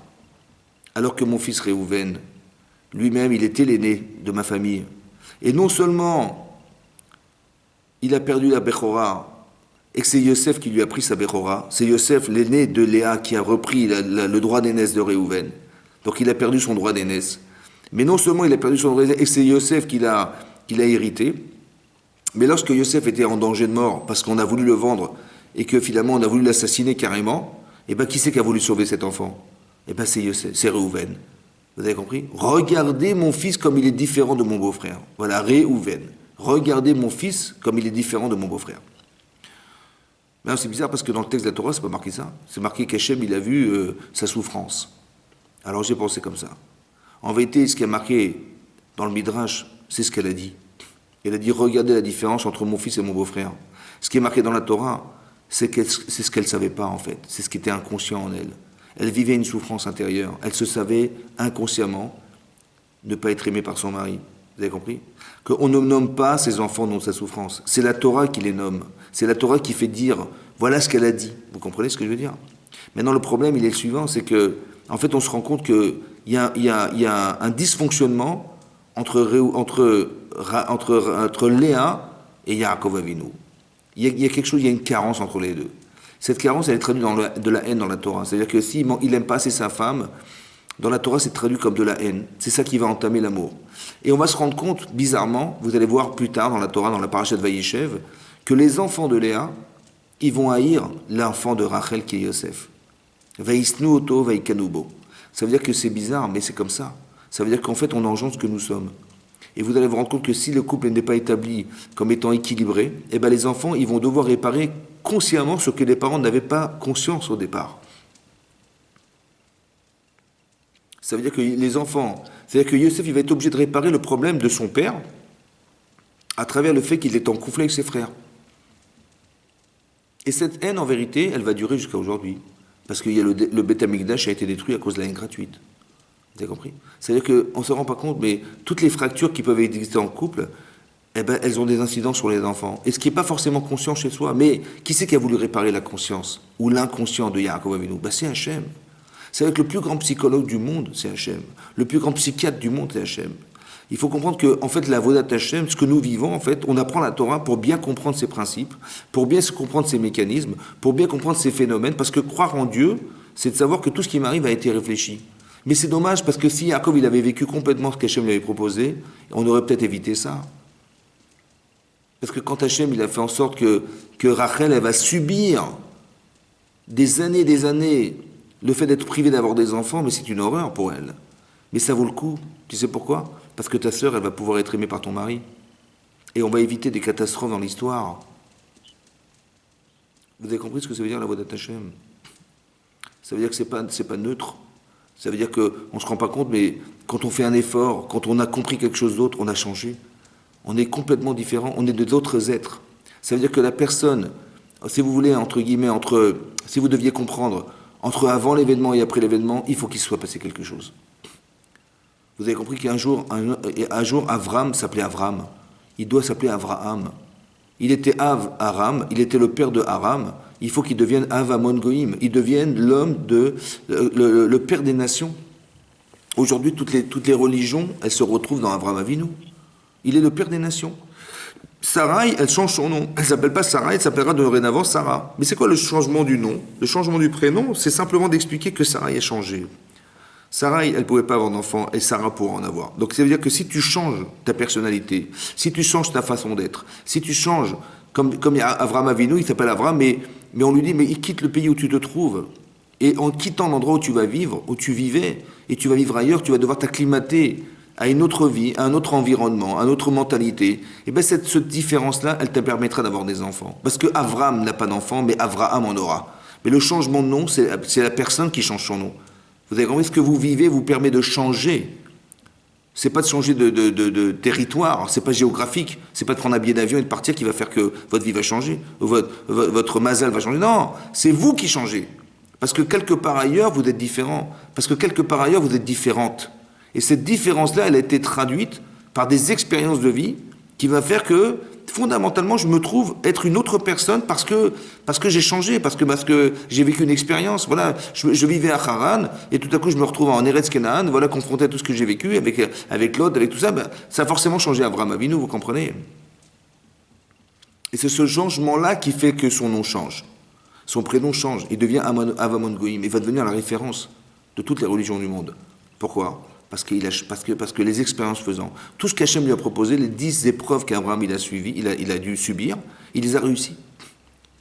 Il les a réussi. Ça veut dire qu'on a tous au moins 10 épreuves dans sa vie.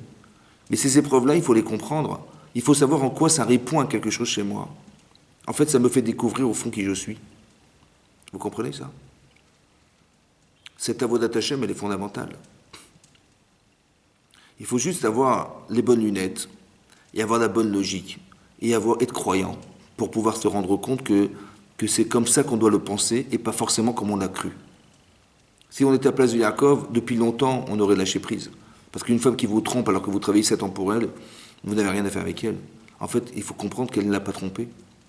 C'est Hachem qui a fait que ça s'est passé de cette manière.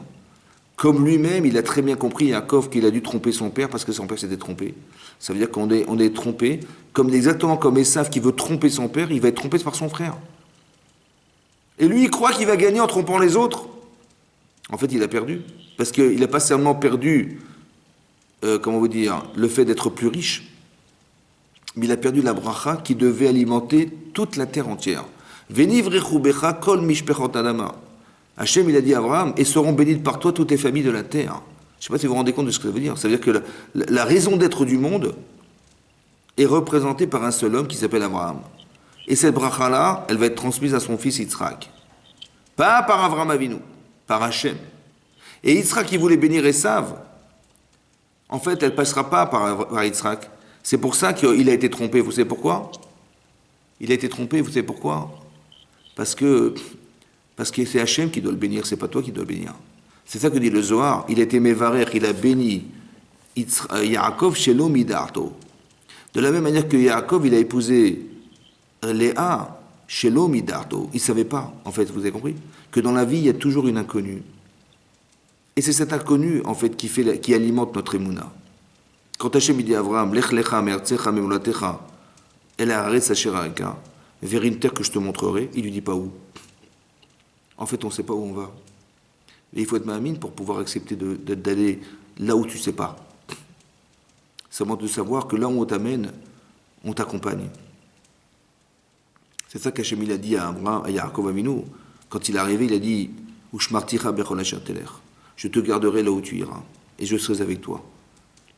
Hachem il nous garde. Hachem il nous protège. Hachem il est toujours avec nous. Mais il faut savoir qu'il est là. Comment tu sais? Essaie de comprendre ce qui t'arrive. Et tu vas te rendre compte qu'en fait, ce sont des solutions. Toi, tu crois que la vie est un problème, mais tu vas te rendre compte que la vie est une solution. Tu dis, mais moi, je voulais pas des enfants avec Rachel, avec Léa, je voulais avec Rachel, moi. Je dis, mais c'est un problème. Je dis, mais non, c'est une solution. Parce que c'est grâce à ça que tu vas aimer Léa. Mais moi, je pensais que, mais moi, j'ai voulu épouser Rachel, je voulais pas épouser Léa. Tu crois que c'est un problème parce que Léa, elle t'a trompé, parce que Rachel, elle t'a trompé, c'est un problème. Je dis, non, c'est une solution. Toi, tu crois que la vie est un problème, mais non, c'est une solution. C'est exactement l'inverse. Bah, si tu crois pas en Dieu, bah, c'est un problème. Et si tu crois en Dieu, ça devient une solution. Et ça vient même, c'est même pas une solution, ça vient te réparer ta vie, ça vient te réparer ta conscience, ça vient te réparer tout ce qui pourrait faire obstacle un jour à ton avenir personnel. C'est ça la voie d'Hachem. Vous avez compris? On n'est pas dans la religion là. J'ai des religions, on n'est pas des religions, la barbe, les machins, les trucs. Mais non, c'est ça la Torah, c'est ça le Hémet. C'est-à-dire que c'est un livre de psychologie, c'est un livre de compréhension de soi, c'est un livre de bidot, c'est un livre de c'est tout ça. D'apprendre un jour à maîtriser ce que nous sommes. D'être capable d'être émettre, c'est-à-dire de pouvoir se contenir, de résister. Vous avez compris? Il y a une bataille permanente dans tout ça. Dans cette paracha, c'est marqué que quand Rachel, elle n'avait pas d'enfant, d'accord? Rachel n'avait pas d'enfant, et elle va voir son mari, elle lui dit, écoute, Yaakov, Im Aïn Metanochi. Ouais. Im Aïn Metanochi, ça veut dire que si je n'ai pas d'enfant, je suis morte. Et la Gemara explique là-bas dans Nedarim que une des 4 personnes qui est considérée comme morte, Chas v'Sholom, c'est des gens qui n'ont pas d'enfants. Alors pourquoi c'est mort? Ben, elles sont vivantes. Non, c'est qu'il y a quelque chose de très très fort chez une femme, notamment chez une femme, que d'être mère et de pouvoir engendrer, c'est une chose très très importante chez elle, qui fait d'elle une femme. Et elle dit, si je ne peux pas être cette femme, je ne suis pas une femme, je suis morte. Maintenant, elle dit ça à son mari. Maintenant, Rachid dit, il explique Rachid, il dit là-bas, Avali banim, donne-moi des enfants, et sinon je vais mourir. Maintenant, elle lui fait un ultimatum, quoi. Elle dit, écoute mon chéri, c'est soit tu me permets d'avoir des enfants, sinon je vais mourir. Mais qu'est-ce que tu veux qu'il fasse, lui? Alors là-bas, Rachid explique, il dit, mais pourquoi tu pries pas comme ton père? Parce qu'Yitzhak, il a bien vu que sa femme était stérile. Il a prié Hachem de toutes ses forces pour qu'elle tombe enceinte. Il dit, pourquoi tu ne pries pas pour moi? En plus que Rachel, elle est fille de Lavan, qui est un rachat, et toi, tu es le fils de Yitzhak, qui est un tzaddik, et tu es un tzaddik, ben tzaddik. Eh ben, tu as plus de chances d'être répondu que moi, qui est une fille de rachat. Exactement comme Rivka était une fille de rachat de Bethuel, et ton père, ton père, c'était Yitzhak, le fils d'Abraham Avinu. Donc pourquoi tu ne pries pas comme moi? Tu ne pries pas comme ton père, qui a prié pour sa femme, et elle est tombée enceinte. Et ben moi aussi, c'est à cause de toi que je ne suis pas enceinte. Voilà ce qu'elle lui dit. Et sinon, je vais mourir. Voilà, un ultimatum, quoi. Maintenant, il a dit, écoute, il dit, mon père, il avait des enfants. Mon père n'avait pas d'enfants, pardon. Mais moi, j'ai des enfants. C'est un peu méchant, quand même, parce qu'il lui dit, tu sais, Tachateloki Manochet, tu crois que je suis à la place de Dieu, moi, pour t'avoir empêché d'avoir des enfants? Bon, ça lui a été reproché dans le Midrash, ça a été reproché. Mais en fait, qu'est-ce qu'il a voulu dire? C'est méchant de dire à sa femme, et je suis à la place du bon Dieu, moi? Ben non, ça se dit pas. On dit, ben oui, ben je vais prier pour toi, évidemment. Non. Là, il a dit une chose qui est dure à entendre. Qu'est-ce qu'il a dit, en fait? Alors, Rachid expliquait, écoutez bien. Il a dit comme ça. Il dit, tu vois, mon père, il n'avait pas d'enfants. Mais moi, j'ai des enfants. Ça veut dire quoi? Ça veut dire qu'il y a 2 choses à comprendre. Soit, émotionnellement, je ne serai jamais mon père. Parce que mon père, il pourrait prier pour sa femme, parce qu'ils vivent le même problème. Ben, elle est stérile, elle n'a pas d'enfant, et lui, il n'en a pas, parce qu'il ne peut pas en avoir. Parce que ça dépend d'elle. Donc, il est exactement dans la souffrance de son épouse. Donc, il peut s'impliquer dans la souffrance de son épouse et associer la souffrance de son épouse dans sa prière pour faire en sorte qu'elle ait des enfants. Là, je comprends. Mais moi, j'ai des enfants. Je ne pourrais jamais être dans la perspective de prier comme lui, alors que lui, il n'en avait pas et moi, j'en ai. Comment tu veux que je fasse abstraction de ce que j'ai pour toi? Je peux pas. Maintenant, ça, c'est la chose qui va faire que je ne pourrais pas prier pour toi. Mais la chose qui est encore pire que ça, c'est que c'est de toi qu'il a privé Hachem d'enfants, pas de moi. Ça veut dire quoi? Qu'est-ce qu'il a voulu dire? Il a voulu dire, si Bémet, je devais prier pour toi, alors Hachem, il ne m'en aurait pas donné non plus, comme mon père. Or, j'en ai eu.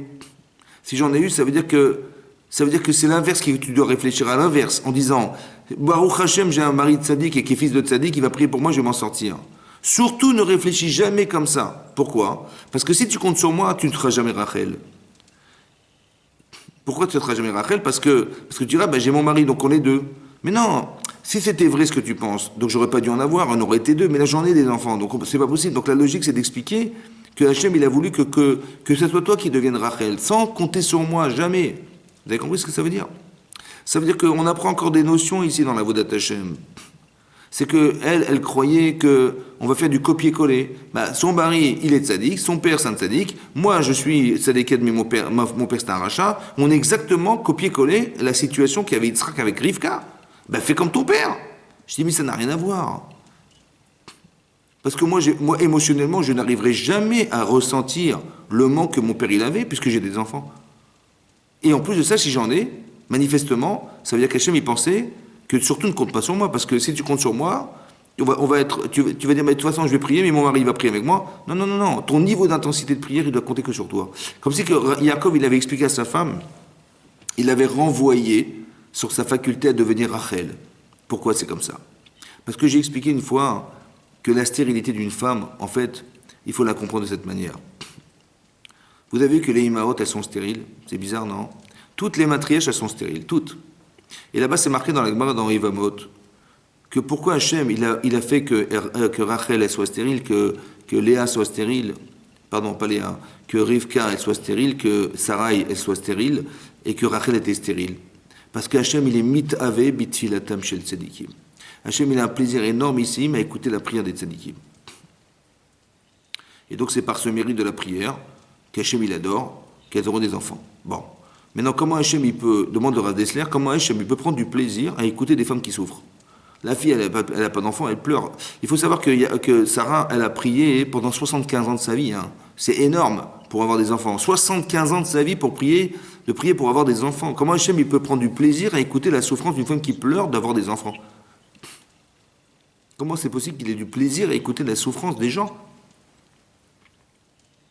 Alors il explique, le Rav Dessler, il dit comme ça. Le plaisir, c'est pas Chas v'Shem d'écouter la souffrance. Le plaisir, c'est de procurer la émouna, la proximité avec Hachem. Autrement dit, il faut le comprendre comme ça. Rachel, elle va engendrer Yosef. Elle doit engendrer Yosef. Mais Yosef, c'est un enfant qui va être vendu par ses propres frères à l'âge de 17 ans. Je ne sais pas si vous vous rendez compte de ce que ça va revenir. C'est-à-dire qu'il va devoir supporter d'avoir été vendu, alors que lui, il a rêvé que ses frères, ils allaient se prosterner à lui. Donc il va être en haut de l'échelle, et tout à coup, on lui dit, tu sais mon chéri, tu vas quitter tes parents, et tu vas être vendu esclave. Pardon? Oui, oui, oui, esclave. Bon, il faut supporter ça. Hein. En plus de ça, hein, par ses propres frères. Esclave, pas qu'il était kidnappé par des gens qui ont fait de l'argent sur son dos. Non, non, non, il a été vendu esclave par ses propres frères. Je ne sais pas si vous vous rendez compte du rapport psychologique que ça peut avoir sur lui. Ben, il faut avoir de la résistance, hein, il faut avoir des émounas pour arriver à résister à ça. Après, il arrive chez Potiphar, et bon, il a réussi là, et sa femme, à Potiphar, elle le séduit. Du coup, elle essaye, elle ne réussit pas, et elle envoie en prison. Bon, pendant 10 ans. D'accord? Donc lui, il pensait qu'il allait être en haut de l'échelle. Il n'est pas en bas, il n'est pas seulement un esclave, il devient un prisonnier, quoi, carrément, quoi. Pendant 10 ans de sa vie dans un trou. Après, encore 2 ans rajoutés, parce qu'il a eu confiance au Sarah Mashkim. D'accord? Mais comment un enfant pareil de 17 ans, il va résister à tout ça? Comment un enfant de 17 ans, alors il faut qu'il ait une émouna, tu sais quoi? Énormissime. Elle est où cette émouna? Eh bien, elle est dans ce que Rachel, elle doit atteindre. C'est-à-dire que quand vous voyez qu'une femme n'a pas d'enfant, il faut qu'elle comprenne que souvent, malheureusement, on le comprend mal, mais il faut croire que cette femme, elle doit engendrer un tzaddik spécial.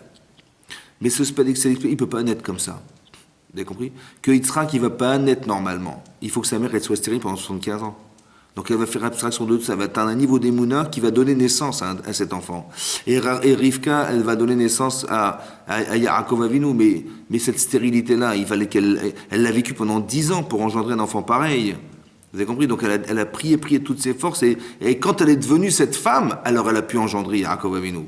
Et c'est pareil, Rachel, elle doit être capable de pouvoir engendrer Yosef. Mais pour atteindre ce niveau-là, Yosef, il ne va pas être n'importe quand et n'importe quel moment. Il faut qu'elle arrive à être cette femme qui va engendrer Yosef. Vous comprenez ce que je veux dire? Un enfant qui va résister à l'âge de 17 ans, à être vendu esclave par ses propres frères, en Égypte, séparé de ses parents, avec la corruption qu'il y a là-bas, mais comment il va résister à ça? D'où il a les forces? Ben, il va les tirer de sa mère. Mais il faut qu'elle devienne cette femme.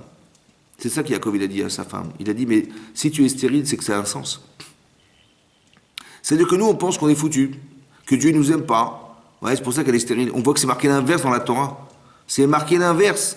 C'est pas qu'elle est foutue, c'est qu'elle est superbe. Elle est extraordinaire, cette femme. Seulement, on l'a privée d'enfant parce qu'elle doit atteindre un niveau qui doit engendrer cet enfant. C'est exactement l'inverse de ce qu'on croit. Nous, on dit, ben, Dieu m'a puni, voilà, j'ai pas d'enfant, Dieu m'a puni, je suis pas comme toutes les femmes, il m'a puni. Vous avez compris? C'est faux, c'est archi faux.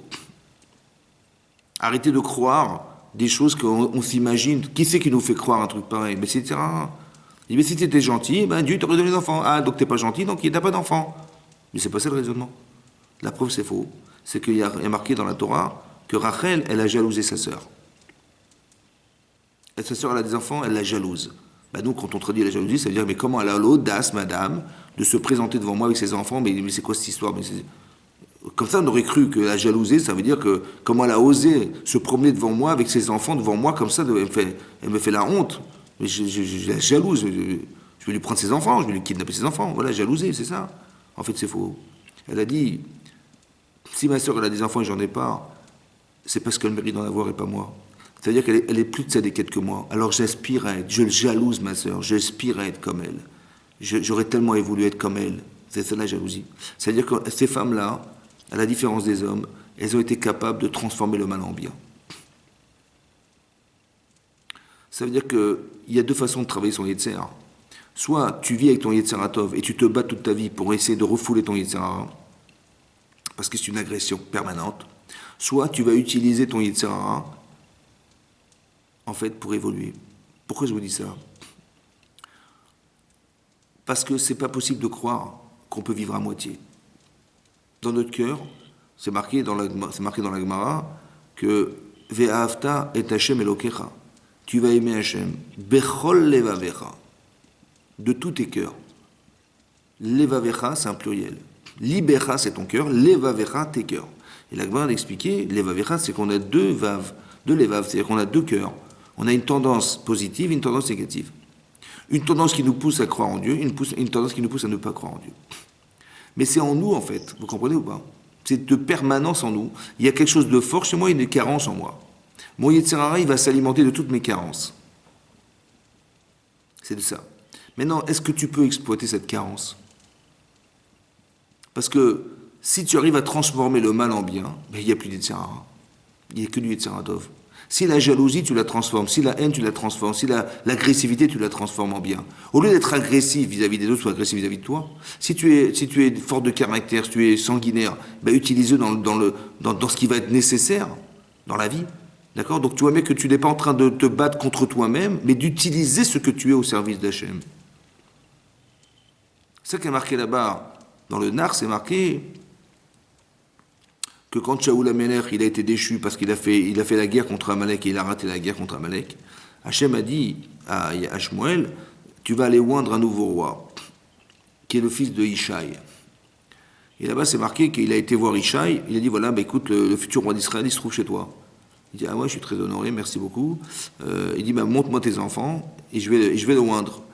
Et il a montré ses enfants, Ishaï, il dit, mais je vois pas de futur roi d'Israël parmi tes enfants. Il dit, t'en as pas d'autres? Il dit, ouais, j'ai un fils, mais il est abandonné là-bas, il est dans les champs, il fait paître les troupeaux là-bas. Et donc il est parti là-bas, il a trouvé David Améler. Et il a dit, mais c'est lui le roi. Mais il était roux, David était roux. Et il a dit, mais s'il est roux, c'est qu'il est sanguinaire. Il est comme Esav. Mais je vais quand même pas oindre un roi sanguinaire.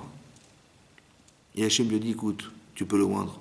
Parce que sa virilité et son agressivité, il va l'utiliser au service du tribunal. Ça veut dire qu'on ne peut pas juger les gens sur leur potentiel. Ça veut dire qu'on est capable de faire de soi ce qui paraît mal, en fait, on peut l'utiliser pour le bien. Vous avez compris ce que je veux dire? Transformation des midotes. Ça veut dire que je suis kshalem, c'est ça d'être entier, en fait. C'est pas que je me bats contre moi-même, je m'utilise dans les deux sens. Autant pour le bien que ce qui paraît mal, en fait, j'utilise pour le bien. Bechol levavecha, de tous tes cœurs. C'est ça que ça veut dire. Ça veut dire qu'on voit que les Imaot, elles ont réussi à faire ce travail. Le travail que Léa, elle doit avoir vis-à-vis de Yaakov, ça lui permet d'accéder à ça aussi. De voir toujours le bien dans ce qui paraît très mal. Vous avez compris? C'est ça. C'est pourquoi c'est comme ça, parce que c'est marqué dans le Zohar qu'il y avait deux femmes parce qu'il y a la femme du Olamazé. La femme de ce monde, c'est Rachel. La femme du monde futur, comme ça dit Rabbi Shimon Bar Yochai, c'est Léa en fait. La femme du monde futur. Et je pense que dans chaque femme, il y a deux femmes. Il y a la femme de celle qui est sur terre, qui te donne des enfants, qui s'occupe de tes enfants. Il y a la femme qui te permet d'être un tzaddik. Dans chaque femme, il y a deux femmes. Seulement là, il les voyait de l'extérieur. À l'extérieur de soi, il les voyait parce qu'elles étaient physiquement présentes comme étant les deux femmes. C'est pour ça que le Zohar explique que celle qui va être enterrée dans la Marat Marpella, c'est pas Rachel, c'est Léa. Et pourquoi Rachel n'a pas été enterrée avec lui? Parce qu'un jour, elle doit pleurer pour ses enfants. Parce que quand on va être exilé par Nebuzradan, qui était le lieutenant de Nebuchadnezzar, qui nous a exilés d'Israël jusqu'en Babylonie, on est passé devant le Kever, devant le tombeau de Rachel. Et là, elle va sortir, elle va pleurer. Rachel, elle va pleurer, elle banéa sur ses enfants. Et elle va dire à Hachem, tu vois, tu ne dois pas être jaloux du cas d'Israël parce qu'il fait Avodazara. Moi, je n'ai pas été jalouse de ma sœur. J'ai fait abstraction de moi pour toi. Alors toi aussi, fais abstraction pour leur permettre de retourner en Israël. Et il va dire, Yesh Sachar, il faut la terre. Tu as un salaire pour ce que tu as fait, ma chérie. Et donc, je vais ramener tes enfants en Israël. Vous avez compris? Et ça, c'est la femme qui s'occupe des enfants de Yaakov sur la terre. C'est ça la femme de Olamazé. La femme de ce monde, c'est elle. C'est celle qui va s'occuper sur la terre. Alors que Léa, elle ne s'occupe pas des gens sur la terre, elle s'occupe des gens du ciel. Elle s'occupe de ce qui est élevé chez Yaakov Avidou. Elle va lui permettre de s'élever en tant qu'homme. C'est ça qui est deux femmes. Voilà. Et donc c'est pour vous expliquer voilà, que tout ça, il faut le comprendre de cette manière, c'est-à-dire que tout ce que vous vivez, il faut le traduire comme étant une avodat Hashem, un service divin. Soit vous faites les choses les Shem Shamaïm, ça c'est un travail à faire, soit vous comprenez que ce qui vous arrive en fait vous solutionne et n'est pas un problème. Bien que ça apparaît comme des problèmes, en fait ce sont des solutions. Et essayez de le voir comme étant une solution, mettez-vous à la place d'Hachem, c'est important, et vous verrez que votre vie va changer, d'Hachem. C'est pour ça que ce que je préconise, c'est que la Sécu commence à rembourser la Vodat Hashem, c'est important qu'elle participe pour soigner les gens. Chazak ou Baruch, merci beaucoup de m'avoir suivi. Je vous embrasse à tous et bonne soirée. Voilà, on se souhaite que du bonheur. Vodat Hashem va se retrouver très prochainement. Kol Tov à tous. Merci beaucoup de m'avoir suivi. Au revoir.